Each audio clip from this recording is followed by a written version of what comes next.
Hello, and thank you for taking the time to view my presentation on Martin Kierszenbaum's career in A&R. Martin first began his career in the music industry as a musician and a songwriter. He grew up with a musical family as his mother was a piano player and his sister was a professional violinist. At the age of 8, he began to take piano and would later learn guitar and bass.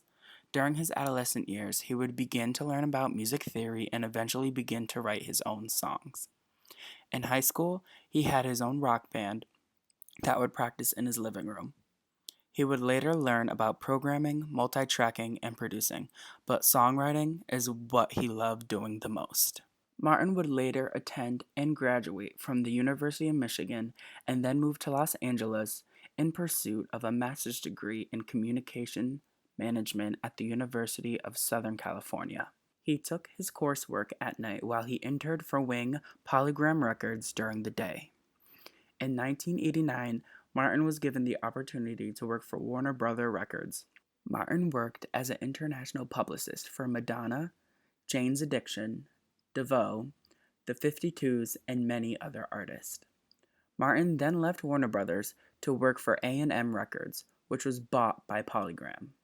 For the next 8 years, he worked in the international department doing publicity for artists like Bryan Adams, Suzanne Vega, Sheryl Crow, Extreme, and Sting. Martin went on to manage Sting, where he still, to this day, is writing and producing new music for them. Martin would later be promoted to head of international when a merger between Polygram and Universal took place, forming Interscope, Geffen, A&M Records.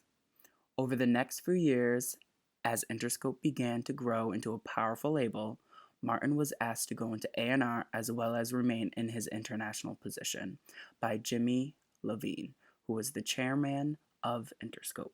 Working in A&R, Martin's first artist that he signed was a tenor from Italy, Alessandro Safina.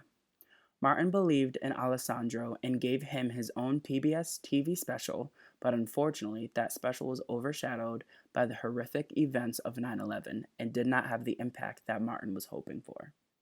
But Alessandro went on to sell 250,000 records in Holland, which was enough for Jimmy to believe in Martin's skills in A&R and encouraged Martin to continue his work in A&R.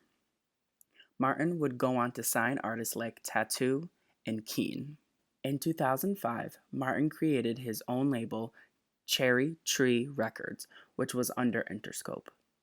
Under his new label, Martin would go on to sign artists like Far East Movement, LMFAO, Robin, Ellie Goulding, Tokyo Hotel, and most notably, Lady Gaga. Martin is mostly known for his work with Lady Gaga. Together, they co-wrote 4 songs for her debut album, The Fame. Those songs are AA, Nothing Else I Can Say, The Fame, I Like It Rough, and Starstruck.